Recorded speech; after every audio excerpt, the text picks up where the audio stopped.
शब्द स्पर्श रूप रस गंध, और इस सारे विघ्नों से भरे हैं। स्त्री के लिए पुरुष सुख सस्ता नहीं, बहुत महंगा है, और इसी सुख के चक्कर में पड़ करके आदमी जीवन भर दुख भोगता है। शरीर जो बहुत निकट है, क्या परिवर्तन की दृष्टि से वश में होता है? संयम की दृष्टि से वश में रहेगा। जो चाहेगा शरीर इंद्रिय मन पर पूर्ण संयम कर सकता है, लेकिन परिवर्तन की दृष्टि से इसको आज तक कोई सुबस न कर पाया है, न आगे सुबस कर पाएगा। बड़े बड़े पुरुषों का भी शरीर बदला है, कमजोर हुआ है, रोगी भी हुआ है। अच्छे अच्छे संत जो बिल्कुल निर्मल संत थे, भयंकर रोग हुआ है। दक्षिणी भारत के संत रमण महर्षि जो 15-16 वर्ष की उम्र में ही स्कूल जाने के बहाने निकले और चले आए। एक मंदिर था, ट्रेन पर बैठे, वहां से आए, कुछ दूर रहा और एक मंदिर पर उतरे। वो मंदिर में देखा हूं, विशाल शिव मंदिर है, वहां पर पड़े रहे। 18 महीना तक न नहाए, न दातौन किए, न बाल बनवाए, वो एकदम अवधूत की तरह पड़े रहते थे। जंघे उंगे में घाव तक हो गया पड़े पड़े। लोग खाना देते, कुछ खा ले। बच्चे परेशान करें तो एक गुफा में घुस गए, वहां कीड़े काटे। फिर लोग सेवा करने लगे, दूसरी जगह ले गए। 18 महीने तक उनका बाल डेलिया की तरह उसे उलझ गया, वो कंकर उंकर सब धूल धाल फंसे रहे। फिर आगे चल करके बाल बनवाए और स्नान करने लगे, और फिर प्रसिद्धि हुई। वो पर्वत अरुणाचल पर्वत है, वो भी वैसे भिट्टा सरीखा है, ऊंचा सा, कोई रौनक नहीं है उसमें। उस पर कहीं कब रहे, कहीं कब रहे, कहीं कब रहे। फिर नीचे आश्रम बना, वहां रहने लगे, तो और व्यवस्थित रहने लगे। फिर तो रोज नहाते थे, यहां तक उनकी चद्दर जो बिछाते थे रोज सुबह धो देते थे, प्रतिदिन बदल देते थे। बिल्कुल निर्मल संत और आत्मज्ञान पर जोर। कोई कहे, प्रश्नोत्तर उनके बहुत हैं। कुछ ऐसे विदेश के लोग जुड़े जिससे कि विदेशी लोग आने लगे, तो देशी विदेशी सब, महाराज ब्रह्म का साक्षात्कार कैसे होगा? एक ने पूछा। उन्होंने कहा, जीव काफी है, क्यों ब्रह्म के चक्कर में पड़ते?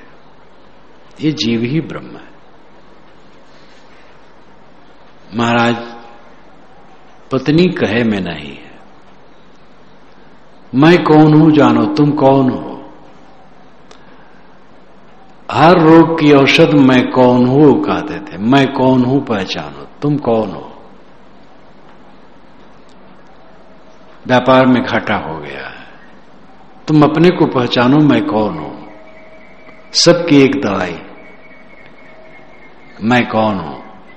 तो आत्माभिमुख संत, निर्मल संत, नहीं कैंसर हुआ, हाथ में हुआ, फैलते फैलते कंधे तक गया। वो कहें ऑपरेशन न करवाओ, लेकिन भक्त लोग नहीं माने, 4 बार शायद करवाए। अंत में तो शरीर तो सबका छूटता है। तो ऐसे निर्मल संतों को भी ऐसा भी हो जाता है, सबका ऐसा नहीं होता है। श्री काशी साहब कबीर पंथ में वैरागवान संत हुए, स्टेशन मास्टर थे, महाराष्ट्रियन थे,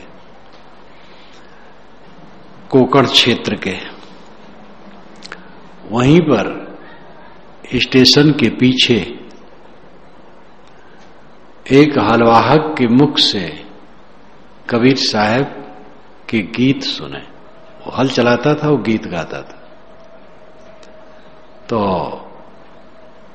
खोजी थे स्टेशन से उतर करके आया और कहे कि तुम गीत कहाँ पाए हो? तो बताए बुरहानपुर हमारा गुरु स्थान है, वहां पाए। वहां के संत कोई है? हाँ है। हमें ले चलोगे? जरूर ले चलूंगा। जब निकट आए तो ले गए, संपर्क करवाए और पारक सिद्धांत को समझ गए। वहीं उनको बोध हो गया। स्टेशन मास्टर रहते रहते उन्होंने ग्रंथ लिखा, नाटक, जिसमें तमाम कर्मकांड ज्ञान कांड सब कुछ नाटक में बताया। तत्वयुक्त निजबोध विवेक। फिर वह त्याग दिए, इस्तीफा दे दिए। 2 लड़के 1 लड़की उनको थे, पत्नी थी, सब थे, सब भरा पूरा परिवार। इस्तीफा दे दी, छोड़ दी, बुरहानपुर आ गए। और उनका तेज देख करके सब बहुत प्रभावित हुए। अखंड वैराग्य, इतना सब व्यवहारिक थे, बाल बच्चे वाले थे, स्टेशन मास्टर थे, लेकिन आए तो अखंड वैराग्य। बहुत रोबीले थे। उनके सामने कोई कुछ नहीं बोल, चुपचाप शांत। अनपढ़ को पढ़ाते थे, जो पढ़े हो उनको बीजक याद कराते थे, फिर बीजक पढ़ाते थे, पंचग्रंथी पढ़ाते थे। पढ़ाने का नियम उन्होंने ही चालू किया, बीजक पंचग्रंथी विधिवत। और पढ़ाते तो कबीर साहिब जमाने से बीजक की पढ़ाई चलती रही, लेकिन उन्होंने विधिवत कायम किया। पारक सिद्धांत के शास्त्रीय स्वरूप को उन्होंने दिया। उनके ग्रंथों में निष्पक्ष सत्यान दर्शन इत्यादि में उन्होंने पारक सिद्धांत के शास्त्रीय स्वरूप दिए।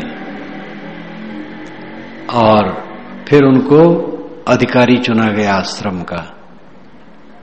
सेवक काम के, लिखते थे, पढ़ते थे, पढ़ाते थे, आश्रम की व्यवस्था करते थे। आश्रम में कुछ संपत्ति नहीं थी, आकाश वृद्ध थी और सब बढ़िया चलता था। व्यवहारिक थे। 2 बार महाराष्ट्र में 2 जगह जमीन खरीद कर अधिया दे दिए थे, वहां से आता था। व्यवहार कुशल और वैराग कुशल। छत में कुछ गड़बड़ी हो जाए स्वयं चढ़ करके रिपेयरिंग कर देते थे। सुबह उठते थे, पाताल कुआं कहते, अभी भी वो है, बहुत गहरा, रस्सी से पानी निकाल कर फर्श धो देते थे। दातून की छिलके पड़े उठा करके चुन करके कचड़े में डाल देते थे। वो करते हो, कोई उनसे उनके हाथ से ले नहीं सकता था। बहुत रोगीले थे और बहुत विनम्र थे। डांट फटकार रहता था, लेकिन सब चिपटे रहते थे उनसे। ऐसा सद्गुण था, सेवा परायण। किसी ब्रह्मचारी पुस्तक फट गई है लेके जल्दसाजी कर देते थे। विनम्र, कड़े, वैराग्यवान, अद्भुत पुरुष थे।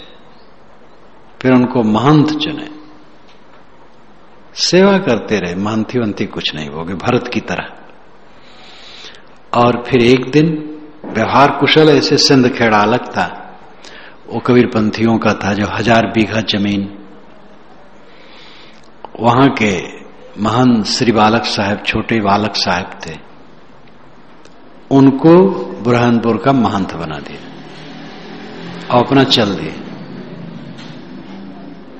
व्यवहार की कुशलता, दोनों एक हो गया। और अपना उनको कुछ जरूरत नहीं थी, चल दिए। पुस्तकें निष्पक्ष सत्यान दर्शन इत्यादि, पंचग्रंथी, निर्णय सार इत्यादि सब वेंकटेश्वर स्टीम प्रेस कुछ छपने में दे दिए। ये तो पहले दे दिए। अपनी पुस्तकें छाप करके छोड़ दिए, चल दिए। और कोई साथ में चलना चाहा। सुखसागर साहब उस समय थे, वहां पढ़ रहे थे। मुझसे सुखसागर साहब ने बताया, जो खलीलाबाद के संत थे, साहब मैं आपके साथ सेवा में चलूंगा। तुम चलोगे तो तुम्हारे लिए मुझे चिंता रहेगी, खाना पाया कि नहीं पाया, कुछ पाया कि नहीं पाया, किसी को नहीं ले जाऊंगा। अकेले चल दिए। छोटे राम भक्त थे, उनके यहां पहुंचे तो लोग जाने की जा रहे हैं तो चित्र ले लिए। तो वो चित्र है जो पारखी संत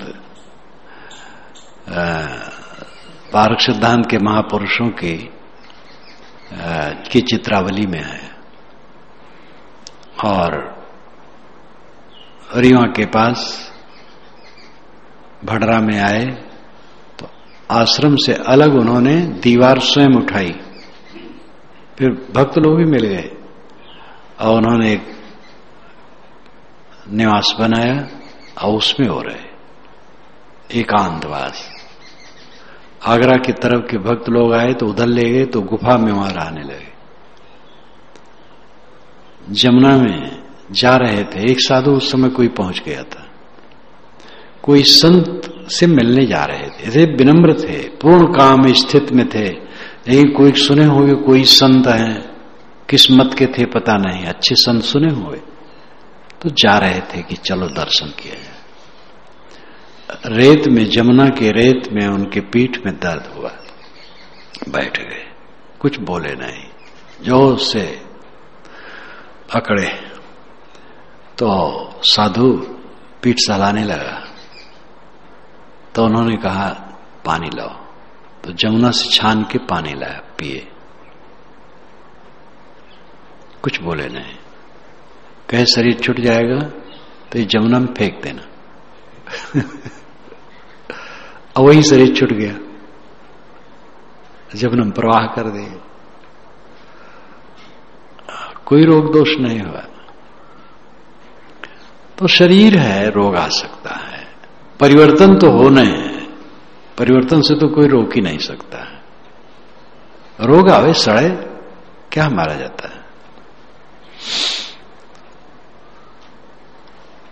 सकल विघ्न जड़ गुण को धारे, जड़ गुण ये जड़ विषय सारे विघ्नों को धारण करते, ता खोजत सुख निज को हारे। श्री विशाल साहब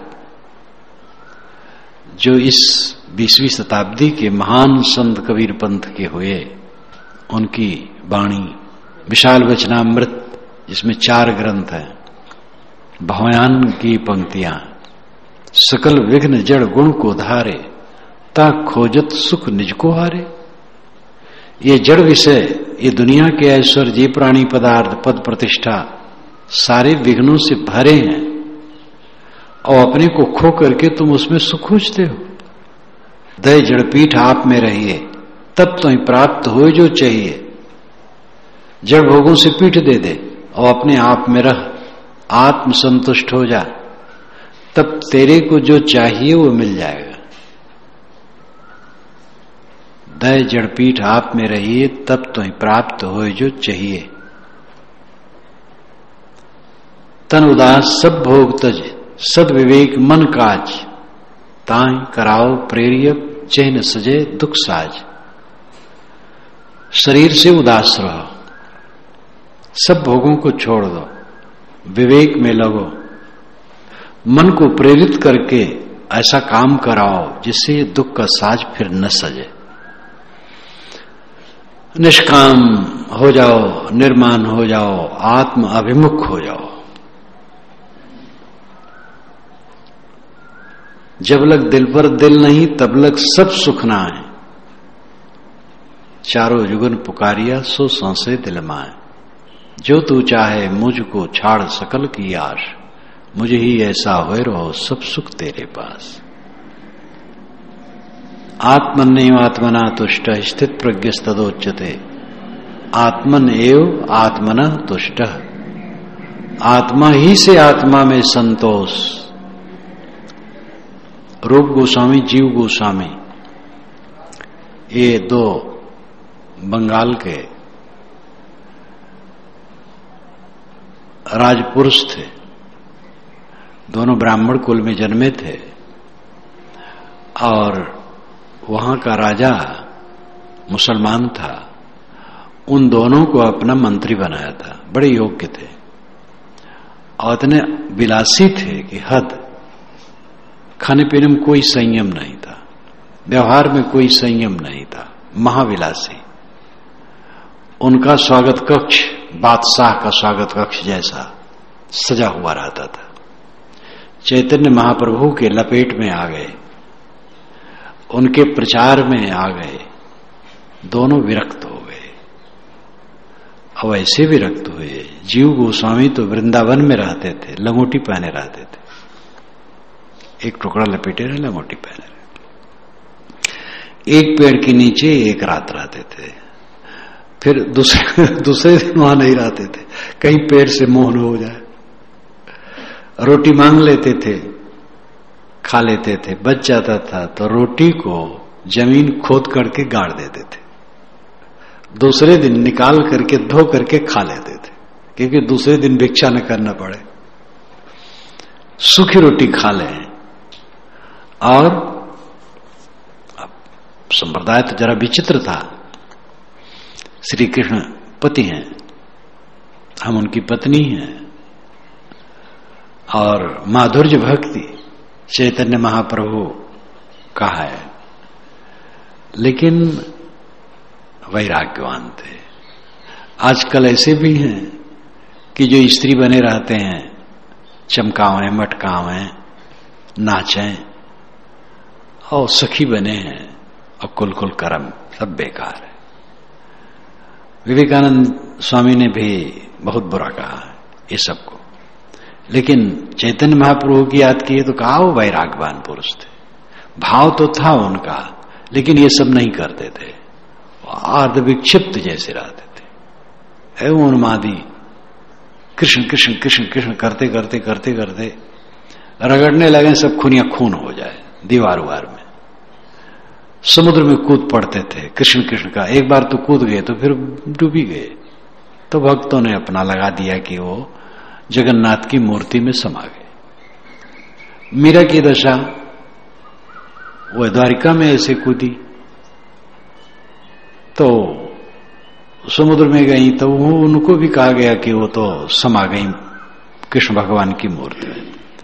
दोनों की भक्ति बड़ी भावुकता की थी, लेकिन मीरा भी वैराग्य से पूर्ण थी, चैतन्य भी वैराग से पूर्ण थे। तो वैराग्यवान पुरुष जैसे ये हैं मधुसूदन सरस्वती, ये भी कृष्ण उपासना उतर आए थे, लेकिन वैराग्यवान थे। तो वैराग्यवान पुरुष हुए हैं। राधा बाबा गीता प्रेस की वाटिका में रहते थे, उनको मैंने देखा था। पोद्दार जी के दर्शन हुए थे और उनके भी हुए थे, दोनों के। राधा बाबा को पीछे भी देखा था जब मेरा पारक प्रकाश निकलने लगा था। सन्यासी थे, वैराग्यवान थे, एकदम वैराग्यवान। मुझसे कहे कि मैं जब घूमता था तो कबीरपंथी भक्त और संत मिलते थे तो मैं मुझे बड़ी खुशी होती थी। वो झंझट से रहित रहते हैं, प्रपंच में नहीं रहते और उनकी संगत मुझे बड़ी अच्छी लगती थी। बात करते थे, बहुत बढ़िया विद्वान थे, इंग्लिश भी अच्छी जानते थे, माधुर्य भक्ति वाले थे। तो माधुर्य भक्ति वालों में भी वैराग्यवान पुरुष हुए हैं और हैं। चैतन्य महाप्रभु के शिष्य रूप गोस्वामी, जीव गोस्वामी, शायद रूप गोस्वामी ही ने लिखा है संस्कृत में उनके सिद्धांत के बाद। चैतन्य ने कुछ नहीं लिखा है और जीव गोस्वामी ने नहीं लिखा। जीव गोस्वामी कड़े वैराग्यवान थे और वो सब लिख भी नहीं सकते। चैतन्य काशी में या यहीं प्रयाग में रहे, यात्रा में रहे, तो रूप या जीव दोनों में से कोई है मिले तो उनके कंधे पर एक शाल था। तो चैतन्य ने कहा कि इतना विरक्त भाव से रहने वाला 3 रुपए का शाल कंधे पर रखता है, शोभता नहीं। उन्होंने कहा महाराज किसी ने दे दिया, मैंने खरीदा नहीं, लेकिन उठा के फेंक दिया। 3 रुपए का शाल, 3 रुपए का आज गमछा नहीं मिलेगा। वो 3 रुपए एक शाल जो रहा होगा, वो शाल आज हो तो कितने हजार का मिलेगा पता नहीं। बहुत दिन की बात है, कई 100 वर्ष है, 500-600 वर्ष है। उस समय 3 रुपया, ये तो कोई अर्थशास्त्री ही बता सकता है कि आज वो कितने का होगा। तो जीव गोस्वामी सूखी रोटी गाड़ दें जमीन में, दूसरे दिन खोद के मिट्टी से निकाल लें